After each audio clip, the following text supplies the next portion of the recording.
जय हरी. एकादश स्कंध भाग 126. 9व्या अध्यायात सुरुवातीलाच यदू अवधूताने सांगितलेले जे 24 गुरु हे या अध्यायामध्ये पूर्ण होतात.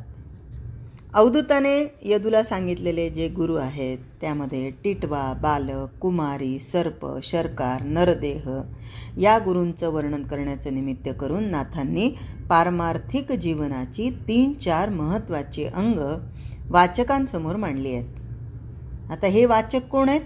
तर साधक आहेत. परमार्थ कृतीचा नसून वृत्तीचा असतो हे मूल सूत्र ज्यानं ध्यानात ठेवलं त्याला नाथांच्या विवेचनाचा भावार्थ लगेच लक्षात येईल. बालक वासनेत असतं परंतु वासना त्याच्यामध्ये नसते. तसं साधकानं प्रपंचात राहून प्रपंच आपल्या अंतरंगात शिरू देता कामा नये.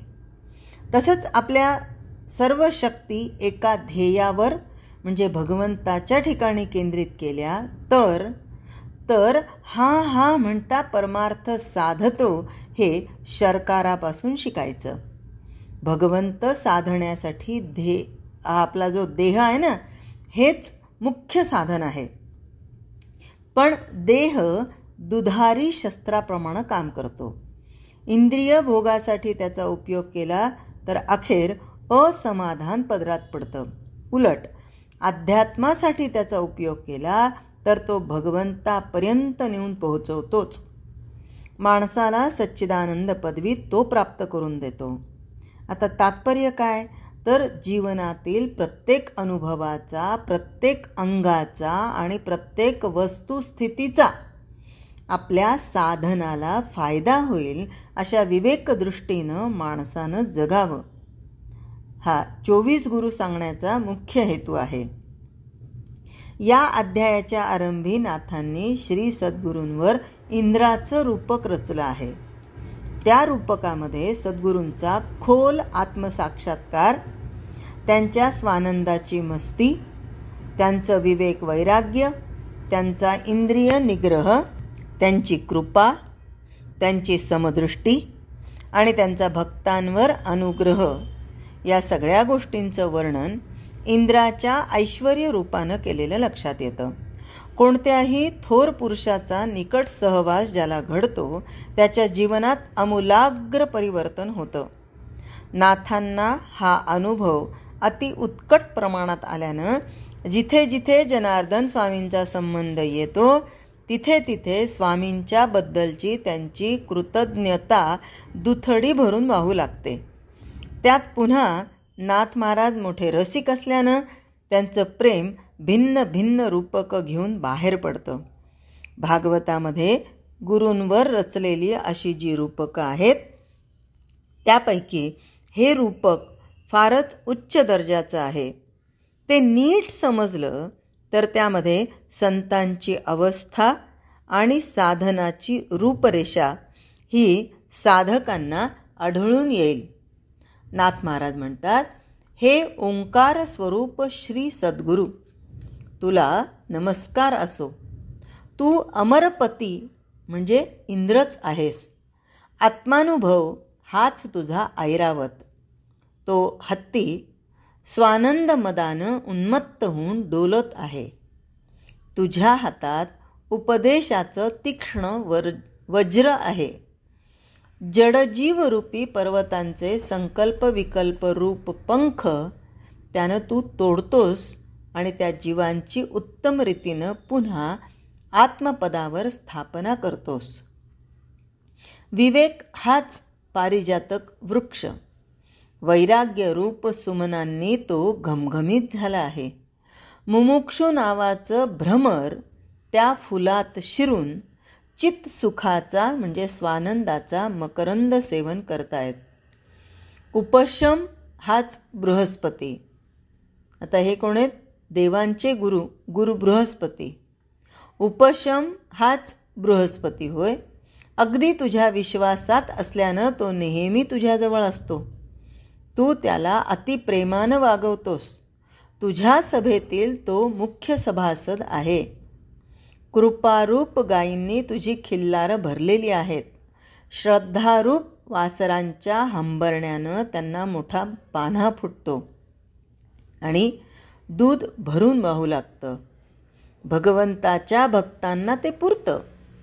तुझ्या भोवती तेजस्वी चिंतामणीचे खडे वाटेवर लोळत पडलेले असतात, पण भक्त डुंकूनही त्यांच्याकडे पाहत नाहीत.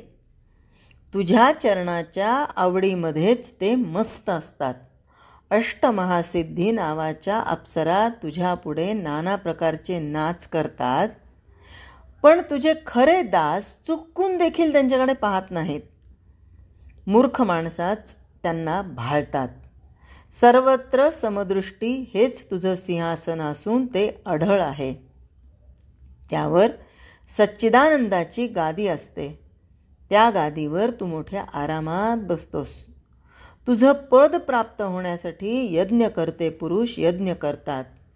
त्यासाठी साधन चतुष्टय ही संपत्ती मिळवतात, म्हणजे शमदमादी षटसंपत्ती, आणि आपलं मन अंतर्मुख करून यज्ञ करतात. मोठ्या सावधानपणानं ते मनाचा होम करतात. अशा भक्तांची भक्ती पाहून आणि त्यांच्या भावार्थावर संतुष्ट होऊन स्वतःचं पद तू त्यांना देतोस. स्वतःचं सर्वस्व देऊन त्यांना तू आपल्या पदावर बसवतोस. मरणाशिवाय भक्तांना तू अमर करतोस आणि जिथून कधी पतन होत नाही अशा स्थानी नेऊन स्थिर करतोस.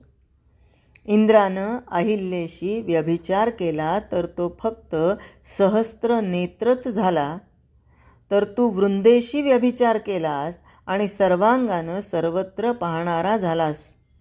इंद्राला दैत्य दीन करतात आणि त्याचं पद हिरावून घेतात, तर तुलाही भक्त प्रसन्न करून घेतात. तुझं सच्चिदानंद पद बळकावतात. ककुस्थ राजा इंद्राच्या खांद्यावर बसला तर दुर्वास तुझ्या खांद्यावर बसला. इंद्र विष्णूच्या बुद्धीनं चालतो तर तू भक्तांच्या छंदानं वागतोस. रावणानं इंद्राला बंदीत घातलं तर तुला बळीनं द्वारपाल केलं. इंद्र यज्ञातील हवीरभाग मागतो तर तू वामन होऊन भूमिदान मागतोस. इंद्राला अग्निमुखानं तृप्ती लाभते तर तू विश्वाच्या मुखानं तृप्त होतोस. मूर्तिमंत कृपा असणारा असा तू अमरांचा सार्वभौम आहेस. तुझी विनवणी करावी म्हटलं तर वाणी तुझ्यापर्यंत पोहोचूच शकत नाही, कारण तुझ्यापासून वाणीला प्रकाश मिळतो. माझ्या मुखानं बोलणारा खरोखर तूच आहेस. श्री एकनाथ जनार्दनाशी एकरूप होऊन गेलो म्हणून तो जनार्दनच खरा वक्ता आहे. माझ्या मुखामध्ये आणि शब्दांमध्ये प्रवेश करून तो ग्रंथ लेखन करवून घेतो. अशा रीतीनं या ठिकाणी अहंता समूळ नाहीशी झाली, अर्थात मी नाश पावल्यानं तू म्हणजे जनार्दनच कवी करता झाला. तो जनार्दन कवितेमध्ये एकनाथाचं नाव घालतो. सद्गुरूच्या चरणी एकनाथाचा तादात्म्य भाव झाला आहे. त्या गुरुचरणांच्या प्रसादानं अवधूतानं यदूला सांगितलेली गुरूंची लक्षण ही अशी उत्तम रीतीनं वर्णन केलेली आहेत. आता यदूने विचारलं आणि अवधूताने सांगितलं असा त्यांचा जो संवाद आहे त्यातला 19वा गुरु तो म्हणजे टिटवा. आपण मूळ आत्मस्वरूप असता केवळ भ्रमानं अनात्म वस्तूंच्या नादी लागतो. बरोबर आहे की नाही? आपण कोण आहोत? आपण देह आहोत का आत्मस्वरूप आहोत? खरं तर आपण आत्मस्वरूप आहोत, पण भ्रम म्हणून आम्ही देहाला मी म्हणतो. आत्मा आनंदरूप आहे, पूर्ण आहे. अनात्म वस्तू सगळ्या अपूर्ण असतात, म्हणून त्यांचा संग्रह दुःखाला कारण होतो. हे बरोबर समजलं तर ठीक आहे, आणि हे बरोबर समजल्यामुळं खरे साधक वस्तूंचा संग्रह करण्याचा हव्यास धरत नाहीत. वस्तुसंग्रहाची आवड माणसाच्या मनात खोलवर रुजलेली असते. त्यामुळं प्रपंचाचा त्याग करून भगवी वस्त्र घालणारे संन्यासी हे देखील मठाच्या रूपानं दगडमातीचा संग्रह करतात. शिष्य शिष्यणी गोळा करतात आणि शास्त्रीय ग्रंथाचा लोभ धरतात. टिटव्याच्या निमित्तानं संग्रह कसा तापदायक होतो ते इथे सांगितलं आहे. अर्थात शरीर पोषणासाठी अवश्य असलेल्या वस्तूंचा संग्रह भगवंताच्या आड येत नाही. संन्याशी झाला तरी त्याला खायला अन्न, घालायला वस्त्र आणि राहायला थोडी तरी जागा लागतेच. या टिटवा पक्षाला गुरु का केलं ते उद्याच्या भागात बघूया. जय हरी.